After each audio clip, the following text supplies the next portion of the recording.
काय चुकीचं बोललो मी त्यांना? सांग ना मला, काय चुकीचं बोललो? या ज्या गोष्टी मला खटकल्या त्या अत्यंत शांतपणे मी त्याच्याशी बोललो. काय चुकलं? तुम्ही मला म्हणाला होता की या गोष्टीचा उल्लेखही करणार नाही. हो अगं वर्षा, पण मला स्पष्टपणे बोलावंसं वाटलं. काय आहे, गेल्या काही वर्षांमध्ये या घरातला प्रत्येक माणूस स्वतःचं आयुष्य स्वतःच्या पद्धतीनं जगत होता. म्हणून निदान म्हणून तरी मला असं वाटलं की माझं म्हणणं समंजसपणे स्वीकारलं जाईल. पण नाही, या दोघांमध्ये काहीही फरक पडलेला नाही. तुमच्याविषयी सुद्धा ते असंच बोलू शकतात. असंच म्हणजे काय?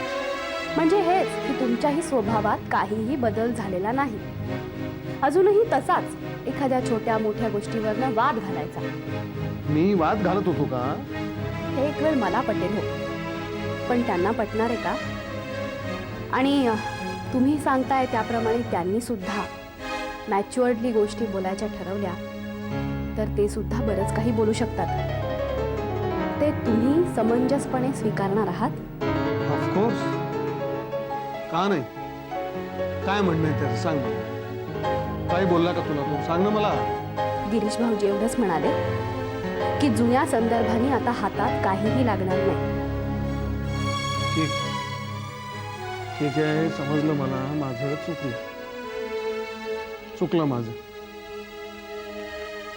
आता जितके दिवस आपण एकत्र राहणार आहोत तेव्हा गिरीश मानसीशीच नाही तर घरातल्या प्रत्येकाशी काय कसे आहात, खुशाली वगैरे इतकंच बोलेल. मग तर झालं. हे बघा, तुम्हाला असाच अर्थ काढायचा असेल ना तर खुशाल काढा, पण एक लक्षात घ्या, घराबाहेर पडताना तुमचे जवळपास प्रत्येकाशी वाद झाले. त्याच्यानंतर इतक्या वर्षात तुमचा कोणाशीही काहीही संबंध नाही. भले इतकी वर्ष मध्ये गेली असतील पण अजूनही इतरांच्या मनात तुमची तीच प्रतिमा आहे, पूर्वीची. अशा वेळेस दुसऱ्यांकडून समंजसपणाची अपेक्षा करणं चुकीचं आहे.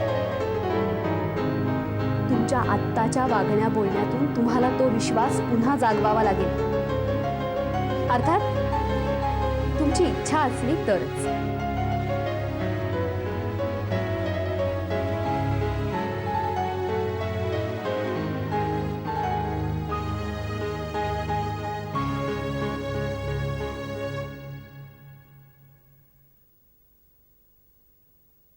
काय रे, इकडे आहेस काय तू? काय रे साहेब, दादा आले का? दादा येतील संध्याकाळी 7 वाजेपर्यंत. म्हणजे कधी सकाळी जे जातात ते दुपारी जेवायला घरी येत नाही? अजिबात नाही. संध्याकाळी आल्यावर सुद्धा कामाचं काही ना काही शेपूट बाकी असतं. आता बघूया तुम्ही परत आल्यावर काही फरक पडतोय का? साहेब, तुला एक विचारायचं होतं. साहेब, दादांना असं वाटत नाही ना रे की त्यांच्या पैशांकडे बघून आम्ही घरी परत आलो? नाही अरे, त्यांनी ती विचित्र अट टाकली आहे ना म्हणून सगळं. हे बघ, कुणाला काही काय वाटेल, तुम्हाला काय वाटतंय त्याच्याशी पक्क करा, बस मग झालं. तुझं म्हणणं बरोबरच आहे. अरे पण कुणी काय तसे निष्कर्ष काढायला नको ना म्हणून म्हणतो. विवेकवर रोग दिसतो तुझा. हो, विवेक बद्दलच बोलतोय मी. त्याच्यात मात्र काहीही बदल नाही. अरे आम्ही आत्ता कुठे घरात येतोय तर लगेच याचं बोलणं सुरू आहे. बघ, विवेक आता खूप बदललाय गिरीश. मला नाही वाटत आमच्याबद्दल तर आमच्या बाबतीत काही बदल दिसलेला नाही. अरे, बोलून गेला असेल काही 2 शब्द, ठीक आहे ना. बघ साहेब, मलाही न राहणाऱ्या बऱ्याच गोष्टी मी बोलू शकतो, पण मी ठरवलं इथे आपण जे काही थोडे दिवस एकत्र राहणार असू त्यामध्ये जुने वाद उकरून मला कुठलेही प्रश्न निर्माण करायचे नाही. भांडणं तर मुळीच करायची नाही. मी तसं वर्षाबहिणींनाही सांगितलंय. त्या विवेकलाही समजावतील. सांगितलंस ना? हो. बस मग संपला विषय. आता आलात ना, बस सगळेजण मजेत राहा एवढीच इच्छा आहे माझी. अरे पण ठीक आहे, त्यातून बोलला असेल तर दुर्लक्ष कर. ए माझ्यासाठी. पण साहेब तू तर मग गेली 4 वर्ष मी वाट बघतो या दिवसाची. सगळे परततील, जमतील, एकत्र राहतील. दादांच्या मनात काय आहे मला माहित नाही. थोडे दिवस का होईना तुमच्या सगळ्यांमधला ताणतणाव जरा जरी निवळला ना खूप आहे माझ्यासाठी. सांभाळून घे बेटा.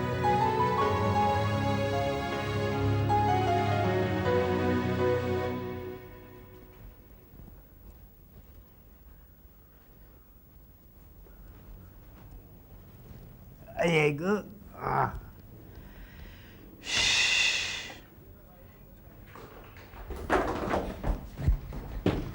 दादा तुम्ही आलात? कुठे गेला होतात? अरे मी ना अभय काकाच्या ऑफिसमध्ये अभ्यास करायला दमलात ना तुम्ही? थोडासा चहा आणू बनवू? चहा टेस चल रे. बापरे एवढी उंच झाली पोरं. दादा अरे हे काय चहा झाला एवढं खोटा खोटा चहा नाही ना नाटकातल्यावर का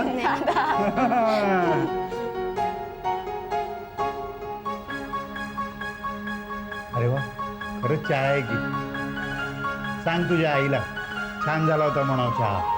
तुम्हाला कसं कळलं? काय आईने चहा केल्याचं बेटा काय काय चवी लक्षात राहतात. पण अशी वेगवेगळी चव तुमच्या लक्षात कशी राहते दादा? कशी राहते आता हे बघ मी पेढे आणले की तुम्ही म्हणता की नाही कुठून आणले पेढे. पंचीकरांकडून. ती चव लक्षात असते की नाही तुमच्या. आता समजा केक आणले कुठून आणले कळ्यानीकडून. चव लक्षात आहे की नाही. हा. तसंच काय काय चवी राहतात लक्षात. तरी पण अशी प्रत्येक वेगवेगळी चव तुमच्या लक्षात कशी राहते? अवघड आहे बाबा अवघड आहे सांगणं अवघड आहे. मोठे झाल्यावर कळेल. चला पळा. चल रे.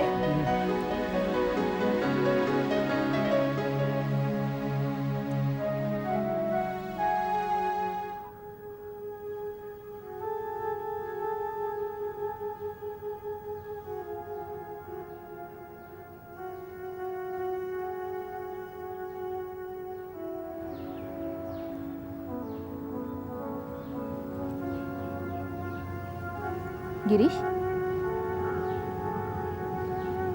असा एकटा का बसलायस इथे?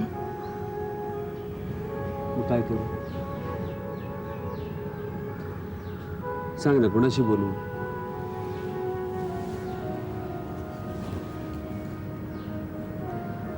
घरात वर्षा वहिनी असो विवेक दादा असो का आणखीन कोणी.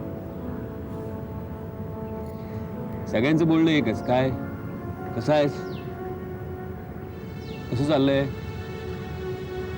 इतकंच. त्या सगळ्यांचं बोलणं या सगळ्या प्रश्नांभोवती घुटमळतं आणि खुंटतं. काय बोलणं. दादांनी आपल्याला पत्र लिहून बोलवून घेतलं इकडे. तेही बिझी आहेत त्या अभय काकांच्या कंपनीच्या कामात नाही तर त्यांच्या इतर कमिटमेंट्स मध्ये. राहता राहिला तो साहेब. तो मात्र अगदी पूर्वीसारखाच हसता बोलता. त्याला बघितलं की बरं वाटतं पण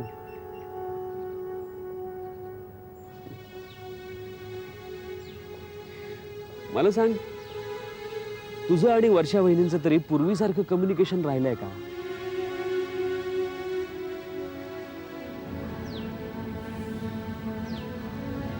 हे बघ गिरीश खूप वर्षानंतर आपण सगळे एकत्र आलो आहोत आणि त्यात परत आज पहिला दिवस.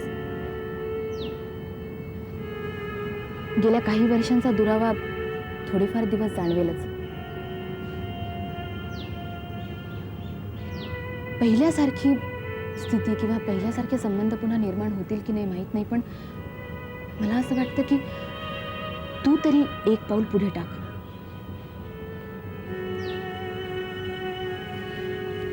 आणि आपण काही इथे कायमचं राहायला नाही आलो आहोत. जे काही थोडेफार दिवस आपण इथे राहणार आहोत त्यात तरी एकमेकांशी असं अनोळखी व्यक्तींसारखं कशाला वागायचं. हे बघ, व्यवस्थित वाग. ते तर तुझ्या हातात आहे की नाही.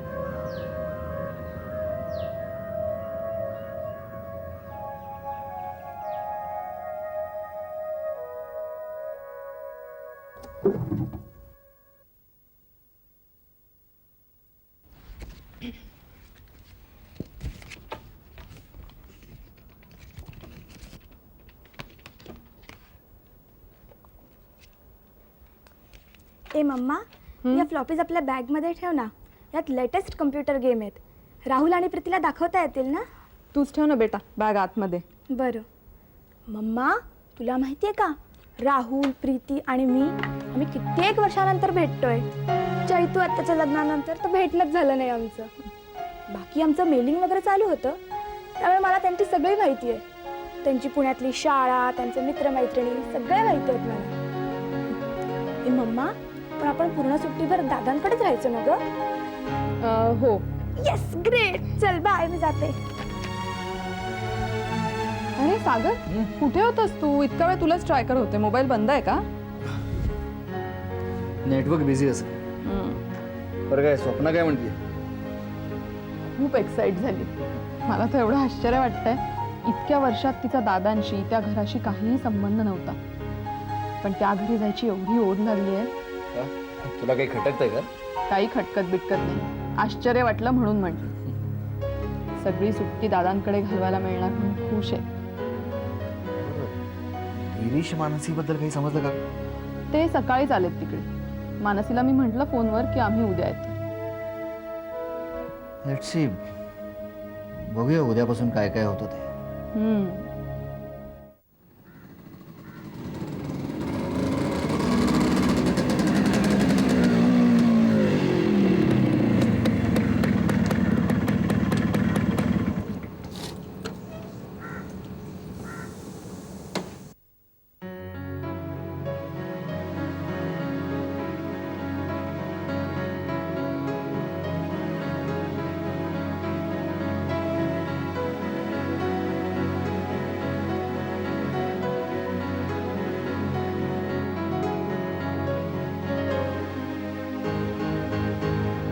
तेजस, त्रास होणारच. एक तर मी चैतालीला शब्द दिलाय, अर्थात शब्द दिलाय म्हणून नव्हे, पण या घरामध्ये स्टुडिओ होता कामा नये. विवेक म्हणतो ते खरं आहे. पुढे तुझा व्याप वाढणार, रात्री अपरात्री लोक येणार, गडबड गोंगाट. नाही, नकोच. दादा, याला काय कळतंय या फील्ड मधलं? पण मला कळतंय.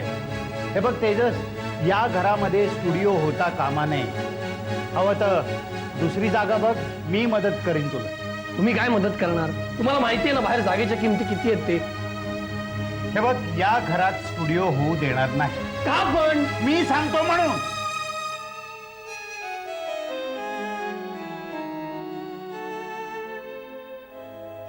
जर का त्यांच्या लेखी माझी हीच किंमत असेल तर मग मी या घरात राहून काय उपयोग आहे सांग ना. मी बघीन माझं काय ते. माझं बघायला मी समर्थ आहे. तेजस, हे बघ, मी बोलीन दादांशी. बस बोल ना. मला नाही वाटत त्याचा काही फायदा होईल असं. आणि एक गोष्ट नक्कीच आहे, ती गॅरेजची जागा जर का मला मिळणार असेल तरच ह्यापुढे मी या घरात येईल.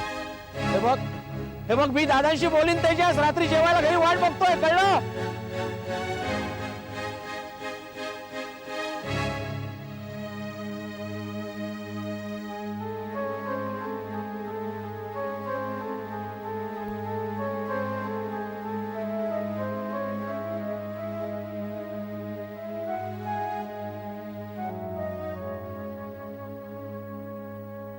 अगं साहेब एकदम बिथरून गेलाय. त्याला वाटतंय की विवेकच्या या असल्या बोलण्यामुळे आपण बरेच नाराज झाले. का नाही झालंय? नाही झालोय खरा, पण त्याला असं वाटलं की आल्या आल्या घडलेल्या या प्रकारामुळे आपण परत जाऊ की काय.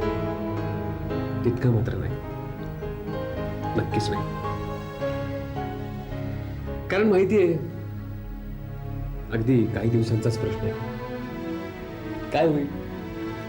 फार फार तर 2-4 वेळा विवेकच्या अशा लहरीपणाचा अनुभव येईल, त्रास होईल. पण दुर्लक्ष करायचं, साहेब म्हणतो तसं. अर्थात त्याच्याही या सगळ्या भांगड्या कल्पना आहेत. मला सांग, इतक्या काही वर्षांचा दुरावा तणाव असा काही दिवस एकत्र राहिलेलं थोडं कमी नाही. पण राहू दे, साहेबला त्याच्या त्या समजाखाली राहू दे. गिरीश काका,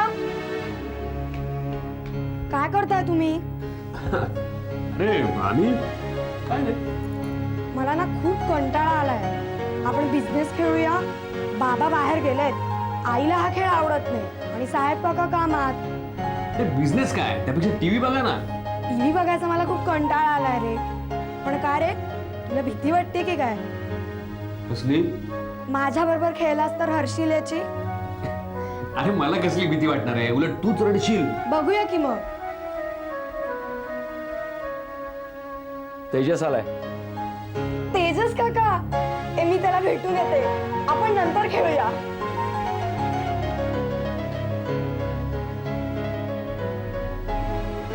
अरे साहेब, मी भेटीन त्याच्याशी. तेच सांगायला आलो होतो.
हॅलो.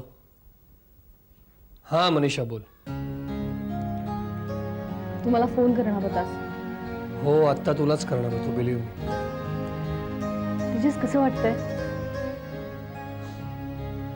नाही, नेमकं नाही सांगता यायचं, पण काहीसं विचित्र वाटतंय.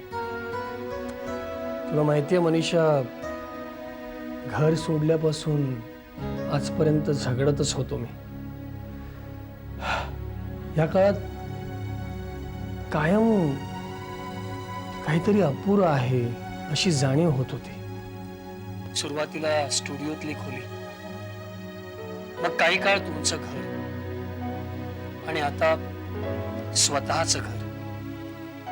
नाही म्हणायला टप्पे पार पाडत गेलो, पण सतत काहीतरी अपुरं पडल्याची जाणीव कायमच होत गेली. का कोणास ठाऊक, पण इथे आल्यापासून, आय मीन घरी आल्यापासून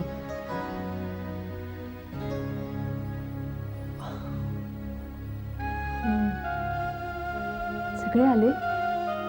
हो, अजून सागर आणि रेश्मा यायचे. पण खरं सांगू का मनीषा, इतरांशी मला काही तेजस, तू मला काय कबूल केलं होतंस?